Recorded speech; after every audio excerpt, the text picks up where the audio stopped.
l'invité de la matinale. KTO Radio. Est-il possible de rire de l'infertilité, de la difficulté de concevoir un enfant ? C'est ce que parvient à faire Mehdi Djadi dans son spectacle Couleur framboise actuellement au Théâtre de la Scala à Paris. Bonjour Mehdi Djadi. Bonjour, merci de me recevoir. Merci d'être avec nous en studio. Vous êtes comédien et humoriste et après avoir rencontré le succès avec Coming Out qui parlait de votre conversion au catholicisme, vous proposez donc ce second Seul en scène. Ici, vous parlez de la difficulté avec votre femme de concevoir un enfant. On peut dire que vous aimez les sujets tabous. Oui, c'est devenu malgré moi une spécialité. C'est vrai qu'après le tabou de la religion, je m'attaque à celui de la sexualité et de la religion dans la sexualité et de la sexualité dans la religion. Donc à nouveau un sujet tabou, mais que j'essaye toujours d'aborder avec humour, réflexion, profondeur. En fait, l'infertilité, c'est surtout un prétexte pour aller aborder plein de sujets de société. L'infertilité qui touche un couple sur 4 environ en France. Pourtant, c'est ce que vous témoignez dans le spectacle. On a l'impression de se sentir souvent seul dans cette épreuve. Par quel état d'esprit, par quel état d'âme vous êtes passé, vous, personnellement ?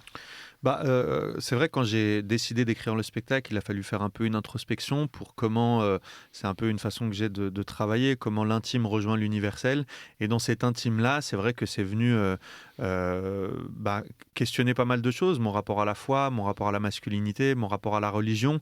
Et c'est vrai qu'avec mon épouse, on s'est retrouvés particulièrement seuls, alors que paradoxalement, comme vous le disiez en introduction, il y avait un grand succès avec le spectacle. Je faisais la promotion si je peux me permettre, de Coming Out, je faisais la promotion de Dieu même sur scène, et alors que je vivais une épreuve terrible qui était celle de ne pas pouvoir donner la vie, et dans laquelle, avec mon épouse, on s'est senti particulièrement seul, et en même temps, quand on a commencé à regarder autour de nous, on s'est rendu compte qu'on ne l'était pas et que beaucoup de couples y étaient confrontés. Quel diagnostic médical on vous a donné concernant les raisons de cette infertilité ?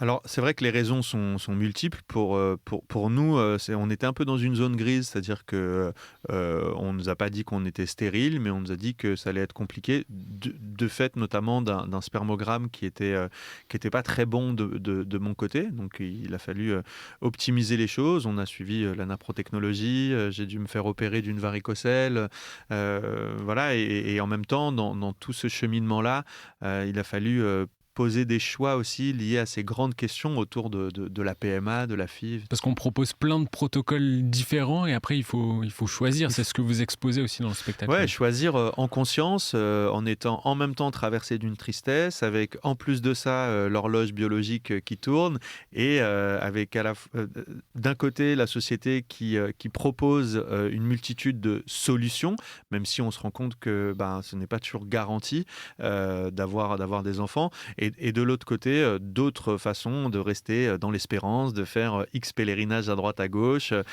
ou de passer par la naprotechnologie. Donc nous on était face à tout ça, et c'était une façon un peu de questionner, parce qu'aujourd'hui, comme vous le disiez justement, un couple sur 4 y est atteint, même dans des milieux très protégés. Je sais que je m'adresse aux auditeurs plutôt de confession catholique, et qu'en fait, de plus en plus, un moine me disait encore récemment que c'était une intention de prière qu'on lui confiait le plus.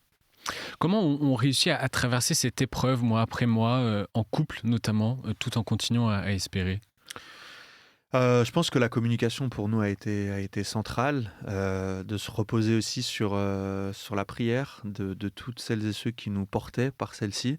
Et même si il n'y a pas d'automatisme dans la spiritualité et dans les miracles, c'est vrai que la foi nous a vraiment porté, même tous les actes de dévotion, d'aller en pèlerinage à Cotignac, d'aller à Sainte-Colette, de rester dans cette espérance-là, même si ça ne marchait pas. Après coup, on se rend compte à quel point ça nous a tenus aussi. Et puis, ce pèlerinage qu'on a fait de Vézelay jusqu'à Assise, à pied, d'une traite, pour se reconnecter l'un à l'autre, et puis se reconnecter à Dieu et à sa création, parce que quand on parle d'infertilité, une des causes, c'est aussi les causes environnementales, et on est quand même l'espèce humaine qui faisons le plus de mal à la création, et qui nous faisons aussi beaucoup de mal, nous qui faisons aussi partie de cette création. Est-ce que vous avez pu douter dans votre foi, dans la bonté de Dieu par moment ? Évidemment, après voilà, ça fait partie des épreuves. Que serait la foi sans le doute, comme je le dis sur scène.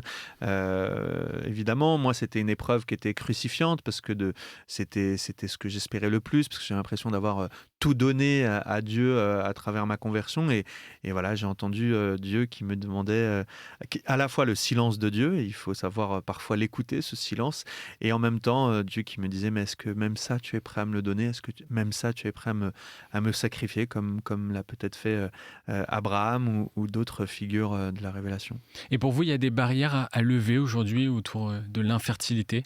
Je pense qu'il y a surtout un tabou à lever et de la communication à mettre. Aujourd'hui, l'Église y est de plus en plus confrontée. J'ai un prêtre un jour qui me disait que il a de plus en plus, par exemple, d'enfants issus de FIV. Quel discours on a auprès d'eux, et puis de prêtres qui me disent qu'ils accompagnent de plus en plus de couples sur ces chemins d'espérance d'enfants. Donc voilà, comment mieux les accompagner dans leur discernement, comment les familles aussi peuvent ne pas être dans un tabou, à ne pas du tout en parler, et aussi voilà, la communauté au sens plus large pour prendre en compte ces questions-là, plutôt que parfois ériger des pancartes de morale avec le il faut, il ne faut pas, ce qui est parfois peut-être un peu maladroit. Et en parler aussi, pourquoi pas, dans un spectacle. C'est ce que vous faites aussi pour lever ce tabou. Couleur framboise, c'est le nom du spectacle. Spectacle à la fois d'humour, mais pas que. On alterne avec des moments de réelle émotion. C'était important pour vous de partager aux spectateurs un peu de cette douleur, de ces épreuves? C'est vrai que moi j'ai une relation avec le public où on se donne mutuellement. Les gens m'ont accompagné sur Coming Out. Voilà, il y a une vraie complicité entre nous. Encore une fois, moi c'était pas, je voulais pas faire ma thérapie sur scène, mais j'ai bien aimé quand vous avez dit vous êtes comédien et humoriste. Moi, j'utilise l'humour, qui est une des particularités de la langue française, pour aborder des sujets profonds. Et c'est vrai que dans mon écriture, dans mes spectacles, les gens pleurent autant qu'ils rient, autant qu'ils pleurent de rire, autant qu'ils rient, qu'ils pleurent à chaudes larmes, et en même temps réfléchissent. Et c'est le théâtre que je prône, c'est un théâtre qui questionne, et pas qui est un théâtre militant ou qui impose quelque chose. Je traite de plein de sujets de société, mais j'essaie de le faire, oui, avec cette richesse de la langue française qui m'est cher. Et dans votre premier spectacle, vous parliez de conversion, je le rappelle, comme musulman au catholicisme. Ici, vous parlez d'infertilité. Pourquoi choisir de parler de sujets personnels, de sujets aussi intimes? Parce que je pense qu'à chaque fois, alors je n'en ferai pas de troisième parce que j'en ai parfois un peu marre de me raconter, mais par contre, voilà, c'est un peu cette marotte que j'évoquais tout à l'heure, comment l'intime peut rejoindre l'universel. Moi, je suis un homme de mon temps, et toutes les questions que ça pose, que je me suis posées, la société se la pose. Sur scène, je fais parler mes trois consciences, mon héritage musulman, ma foi chrétienne, et parfois une petite conscience athée qui est là, qu'on pourrait appeler la religion naturelle, et qui est un peu le miroir de la France, et je montre que sur plein de sujets, on a des façons de penser différentes, et moi j'essaye de créer des ponts plutôt que d'ériger des barrières, et de questionner la déconstruction, le féminisme, comment même nous en tant que chrétiens, ces thématiques de société peuvent aussi nous questionner, nous faire avancer, nous faire rechoisir les choses. Et je pense que l'artiste, il est là justement pour être ce curseur de la société, et de prendre ces sujets-là à bras-le-corps. Ouais. Et comment est-ce que ces deux coming out, on pourrait dire, celui de votre premier spectacle et celui sur l'infertilité, ont été reçus par la profession? Est-ce que ça vous a ouvert ou ça vous a fermé des portes, même comme comédien également?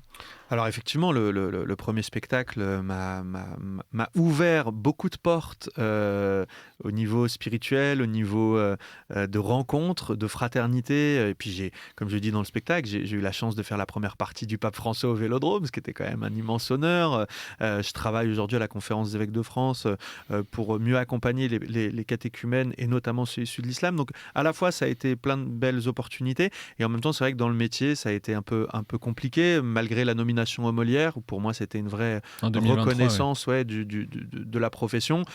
Celui-ci est tout aussi profond, mais beaucoup plus grand public. J'ai l'impression dans les salles qu'il a une résonance beaucoup plus grande que ce que ne pouvait avoir Coming Out, où en apparence, il était peut-être plus confessant et donc empêchait parfois une certaine bien-pensance idéologique un peu fermée de dépasser le fait que je pouvais parler en bien de la foi chrétienne. Et ces deux thématiques qui touchent particulièrement les catholiques, c'est quelque chose que vous assumez ? Oui, c'est sûr que le premier spectacle parlait de liberté de conscience, parlait de conversion, d'apostasie, de comment accueillir ou mieux accueillir les personnes qui venaient de l'islam, parce que, comme je le dis dans le nouveau, moi c'est vrai que j'étais devenu la coqueluche des cathos, et en même temps, pour certains, convertis ou pas convertis, je restais qu'un arabe qui devait rentrer chez lui. Donc voilà, j'ai essayé de questionner tout ça.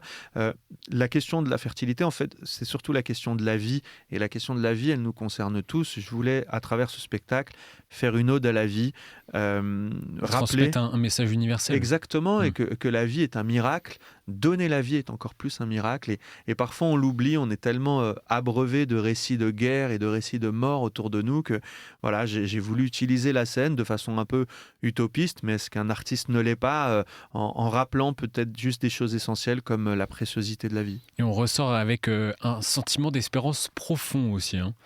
Ouais, c'est un peu le retour qu'on nous fait. Les gens ont vécu des émotions, là aussi, dans une époque où on est très sur nos écrans, où on vit des émotions assez pauvres. Et là, on est au spectacle vivant, on rit, on pleure. Et c'est vrai que, d'ailleurs, je chante le chant de l'espérance sur scène. Très beau les moment, spectateurs, ouais, merci. Et c'est vrai que les spectateurs ressortent de là avec un peu plus d'espérance, et ça fait du bien.